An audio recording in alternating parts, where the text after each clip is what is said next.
তোমার লাগেনি তো? ছেড়ে আমাকে, অসভ্য জানোয়ার কোথাকার। আমি কিছু বুঝিনি, তুই আমাকে টাচ করার জন্য একটু ধাক্কা মেরেছি। না না, তুমি আমাকে ভুল ভাবছো, আমি তুমি কিছু করে ফেলিনি। কোন থানায় ফোন করছি?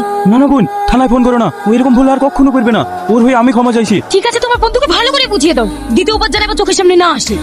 দেখ ভাই, ভালোই ভালো বলছি, তুই এই মেয়েটাকে ছেড়ে দে। না ভাই, ওকে আমি খুব ভালোবাসি, ওকে ছাড়া আমি বাঁচবো না। এই রিঙ্কি, ওতে দেখ, ছি ছি, কি অসভ্য ছেলে রে, মেয়েদের বাথরুমে উঠে বসে আছে। চ, হেড স্যারকে বলে কি?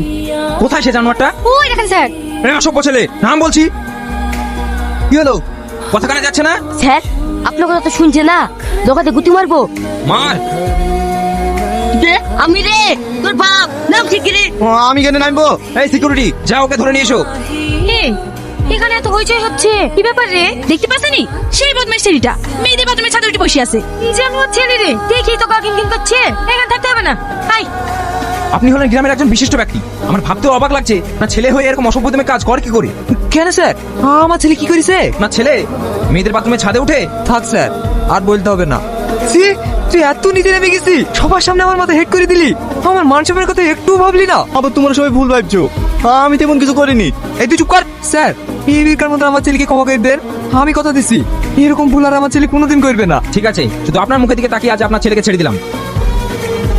খাবার আবার কি দোষ করলো যে খাবেনি? এই তুই বাবাটা জ্বালা আমি সহ্য করতে পারছি না। আমার কিছু করেনি মা, যা করেছে আব্বা সবকিছু জানি, সত্যি আমাকে ভুল বুঝিয়েছে। ভুল বুঝবো না? তোর একটা মেয়েকে ভালো লাগে তাকে সরাসরি বলবি, বিদিয়া দায়িত্ব আমার। আর তা না করে রাস্তাঘাট মেয়েদের বাথরুম টাথরুম করতে বেড়াস কেন? তোর আব্বা ঠিকই তো বলছি, তুই মেয়েটাকে সরাসরি বলতে পারিস নি যে তুই ভালোবাসিস? না মা, ওকে আমি ভালোবাসার কথা বলতে পারবো না। ও যদি আমার ভালোবাসা অস্বীকার করে তাহলে আমার আত্মহত্যা ছাড়া কোনো উপায় থাকবে না। চুপ কর, তুই তো বলতে পারবি নি। দে ওর ঠিকানা দে, আমি আজ কিতাব হতে পারি বিয়ের প্রস্তাব লি। না আব্বা, তোমাকে যেতে হবে না, আমি চাই না আমার জন্য আবার তুমি অপমান হও। সেখানে আমি যাবো কালকে ওদের বাড়ি। এইটাই ভালো হবে। বাড়িতে কেউ আছেন? কারা আপনারা? আমরা কোর্ট থেকে এসেছি। আপনাদের যে বাড়িটা, এটি পিডব্লিউর আন্ডারে পড়েছে। এর আগেও তো নোটিশ পাঠিয়েছি, আপনারা বাড়ি খালি করেননি কেন? আমরা গরিব মানুষ, আমার স্বামী বেঁচে নেই, আমরা মা বেটিতে এখন কোথায় যাবো বলেন তো? এখন আমরা বা কি করবো? কোর্ট থেকে যত অর্ডার এসেছে আপনার বাড়ি এই মুহূর্তে খালি করতে হবে। স্যার, আপনারা কয়েকটা দিন সময় দেন না প্লিজ। ঠিক আছে, আপনাদেরকে আরো 7 দিন টাইম দেওয়া হলো।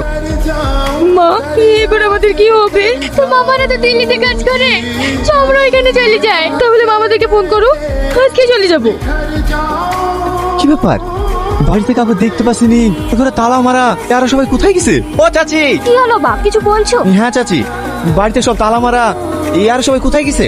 ওদের বাড়ি ঘর সব খাসের জায়গায় পড়িছে, ওর ভাইরা সবাই দিল্লি কাজ করে, আজকে সবাই এখানেই চলে যাচ্ছে।